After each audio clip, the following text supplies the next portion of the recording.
ഒരു special child കുഞ്ഞിൻ്റെ അമ്മയായ ഞാൻ എൻ്റെ കുഞ്ഞിനെ ഹോസ്റ്റൽ ജീവിതത്തിലേക്ക് വിടാം എന്നൊരു തീരുമാനത്തിലെത്തിയപ്പോൾ എനിക്ക് ആദ്യം വന്നത് അവിടെ എൻ്റെ കുഞ്ഞ് എങ്ങനെ ആയിരിക്കും എന്നതിലുപരിയായിട്ട് ഞാനില്ലാതെ എൻ്റെ മകൻ എങ്ങനെ ആയിരിക്കും എന്നൊരു ചിന്തയായിരുന്നു എനിക്ക് വന്നിരുന്നത്. അതുകൊണ്ട് തന്നെ ഞാൻ ഹോസ്റ്റലിൽ അവനെ ആക്കുന്നതിൻ്റെ മുമ്പേ കുറച്ച് കാര്യങ്ങളിലൊന്ന് ശ്രദ്ധിച്ചിട്ടുണ്ടായിരുന്നു. അപ്പോൾ ആ ശ്രദ്ധിച്ച കാര്യം എന്തൊക്കെയാണെന്ന് ഞാൻ നിങ്ങൾക്ക് പറഞ്ഞുതരാം. മെയിനായിട്ടെന്ന് വെച്ചാൽ എൻ്റെ മോന് പാമ്പേഴ്സ് യൂസ് ചെയ്യുന്നൊരു ശീലം ഉണ്ടായിരുന്നു. പ്രത്യേകിച്ച് നൈറ്റ്, പകൽ അത്രയും വേണ്ടി വന്നില്ലെങ്കിലും നൈറ്റ് അവന് അങ്ങനെ ഒരു ശീലമുണ്ടായിരുന്നു. അപ്പം അത് ഞാൻ കംപ്ലീറ്റ്ലി അവോയ്ഡ് ചെയ്തു. ഈ ചെയ്ത ഈ കാര്യങ്ങളെല്ലാം എനിക്ക് ആ സ്കൂളിൽ നിന്ന് കിട്ടിയ ഇൻസ്ട്രക്ഷൻ മൂലമാണ് ഞാനത് ചെയ്തത്. അന്നേരം മോൻ ചോദിച്ചിരുന്നു, പാമ്പണി ഇടണ്ടേ. പക്ഷേ അവൻ കാണാത്ത രീതിയിൽ പാമ്പറിൻ്റെ ഒരു കവർ പോലും ഞാൻ വീട്ടിലെങ്ങും വെക്കാത്ത രീതിയിൽ കംപ്ലീറ്റ്ലി അവോയ്ഡ് ചെയ്തിട്ട് അവൻ്റെ മൈൻഡിൽ നിന്ന് ഞാനത് മാറ്റുമായിരുന്നു ബോധമായിരുന്നു ഞാൻ കൊടുത്തിരുന്നത്.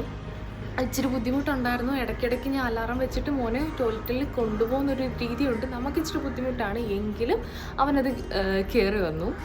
പിന്നെ രണ്ടെന്ന് വെച്ചാൽ നമ്മുടെ കൂടെ കുഞ്ഞിനെ കിടത്തുന്നൊരു രീതിയാണ്. അപ്പം അവിടെ ഇപ്പം നമുക്ക് ആയമാർക്ക് ഇപ്പം എല്ലാ കുഞ്ഞുങ്ങളുടെയും കൂടെ കിടക്കാൻ പറ്റില്ലല്ലോ. അപ്പോൾ അവനിൽ പെട്ടെന്നൊരു സ്ട്രെസ്സ് ഒരമ്മ എന്ന നിലയിൽ എനിക്കത് കൊടുക്കാൻ ഞാൻ ആഗ്രഹിക്കാത്തത് കൊണ്ട് ആ കിടക്കുന്നത് എന്നും ഞാൻ അവനെ കിടത്തിയിട്ട് ഗുഡ് നൈറ്റ് ഇങ്ങനെ പറഞ്ഞിട്ട് തന്നെത്താനെ ഒന്ന് പുതച്ച് ഒന്ന് തലയൊക്കെ തടയത്തവി ആശാനൊന്ന് കാമാക്കിയിട്ട് ഞാനങ്ങ് മാറുമായിരുന്നു.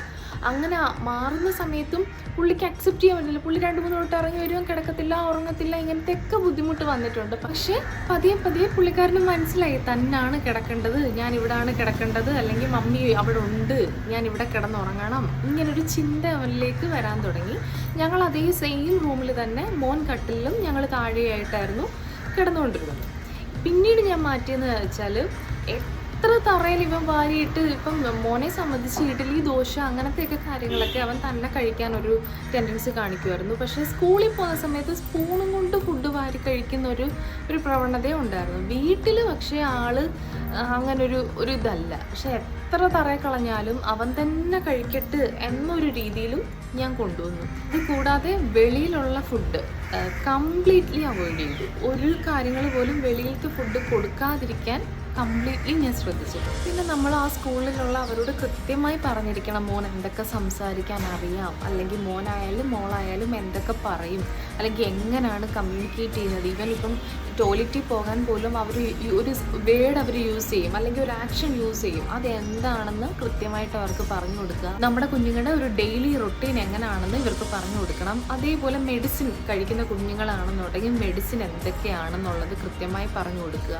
പിന്നെന്ന് വെച്ചാൽ നമ്മുടെ കുഞ്ഞുങ്ങളെ ഫസ്റ്റ് നമ്മൾ ആദ്യം ആ സ്കൂളിൽ കൊണ്ടുപോയി ആ അന്തരീക്ഷത്തിൽ അവരെങ്ങനെയാണ് ബിഹേവ് ചെയ്യുന്നേ ആസ് എ പേരൻറ്റ് നമ്മളൊന്ന് വിലയിരുത്തണം. അപ്പോൾ നമുക്ക് ഏകദേശം ഒരു ഐഡിയ കിട്ടും എത്രത്തോളം അവിടെ അവൻ മാനേജബിൾ ആണ് എന്നൊരു ഐഡിയ നമുക്ക് കിട്ടും. ഇതുപോലാണ് സ്ലീപ്പിംഗ് പാറ്റേൺ. ഉറങ്ങിയാലും ഉറങ്ങിയില്ലെങ്കിലും കൃത്യം ഒരു ടൈമിൽ നമ്മൾ ഇവരെ ബെഡിൽ കൊണ്ടുപോയിരിക്കണം. ഇങ്ങനത്തെ കാര്യങ്ങളെല്ലാം ശ്രദ്ധിച്ചാണ് ഞാൻ മോനെ ഹോസ്റ്റലിലേക്ക് ആക്കിയത്. അല്ലാതെ പെട്ടെന്നൊരു ദിവസം ഇവിടുന്ന് എടുത്ത് എൻ്റെ കുഞ്ഞിനെ ഇങ്ങനെ പറിച്ചു നടുവല്ലായിരുന്നു.